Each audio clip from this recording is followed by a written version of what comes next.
que ça change maintenant!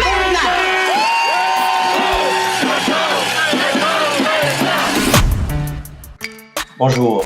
Les conséquences de la COVID-19 sur l'économie et les finances publiques du Québec vont forcer le gouvernement à faire des déficits pendant quelques années. Cette situation est-elle une justification valable pour le gouvernement de refuser d'injecter de l'argent dans nos conventions collectives pour améliorer nos conditions de travail?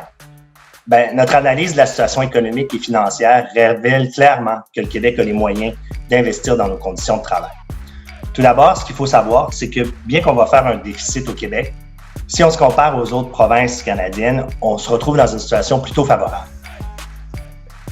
Tout d'abord, il faut rappeler que lorsque le gouvernement parle d'un déficit de 15 milliards de dollars, il inclut dans ce déficit-là une provision pour imprévu de 4 milliards de dollars et le versement au Fonds des générations de 2,7 milliards de dollars, qui est en fait un dépôt dans un compte épargne.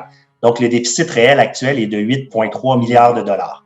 Si on se compare aux autres provinces, là, en taille de l'économie, notre déficit devrait être autour de 2,8 %, alors qu'en Ontario, c'est 4,5 %. Ici, on regarde le fédéral, c'est 17,7 %. Dans les prochaines années, là, les spécialistes de l'Université de Sherbrooke ont dit que le retour à l'équilibre budgétaire serait possible dans le contexte actuel, dans les 5 ans, tel que prévu par la loi. Ça, si on calcule le déficit avant le versement au Fonds des générations. Donc, il n'y a pas d'urgence à mettre en place des mesures fortes pour arriver à l'équilibre budgétaire, surtout pas de l'austérité.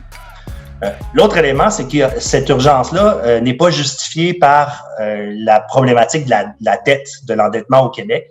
Il n'y a pas d'urgence. On peut se permettre quelques déficits pendant quelques années parce que notre dette se retrouve malgré tout à un taux historiquement bas.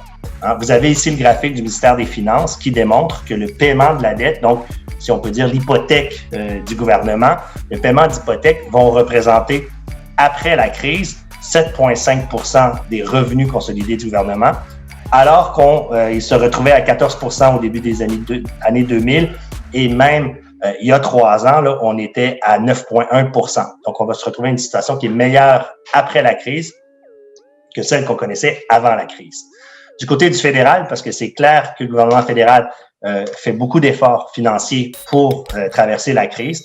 Donc, même à ce niveau-là, le Canada se retrouvera toujours en première place parmi les pays les moins endettés.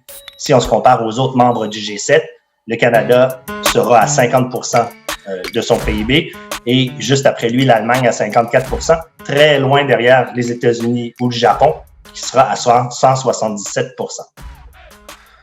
Donc, pour nous, il n'y a pas d'urgence à revenir à l'équilibre budgétaire. Il n'y a pas d'urgence de rembourser la dette. Il n'y a surtout pas d'urgence de revenir en austérité.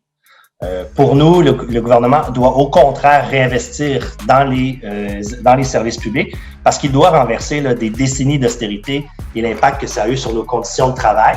On doit améliorer nos conventions collectives pour mieux reconnaître et valoriser notre contribution, attirer du nouveau personnel.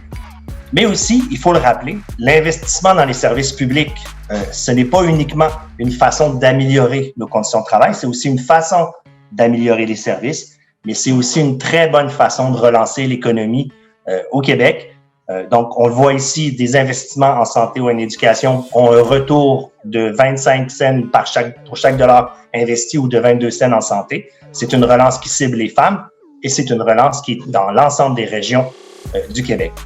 Donc, pour nous, le Québec a clairement les moyens de réinvestir dans les services publics. Il a clairement les moyens de faire droit à nos revendications et d'améliorer dès aujourd'hui nos conditions de travail. Pour avoir plus d'informations sur l'état des finances publiques et sur la capacité de payer de l'État, je vous invite à consulter le dossier préparé pour vous sur le site lequebecaslesmoyens.lacsq.org. Vous avez là plein d'informations, des petites fiches, des capsules vidéo qui vous permettent d'en savoir plus. Merci. Bonsoir, bienvenue à cette première conférence sur les finances publiques du Québec. Le Québec a les moyens. Donc, c'est une conférence qui va porter sur la capacité de payer du gouvernement du Québec. L'objectif des conférences qu'on fait, c'est de rappeler que si le gouvernement fait les bons choix politiques, il a les moyens de répondre à nos demandes, il a les moyens d'investir dans les services publics pour améliorer nos conditions de travail, mais aussi pour améliorer l'accès et la qualité des services qu'on offre à la population. Et là, ce soir, là, on a un peu spécial Halloween et peur. Parce qu'il faut que ça change maintenant!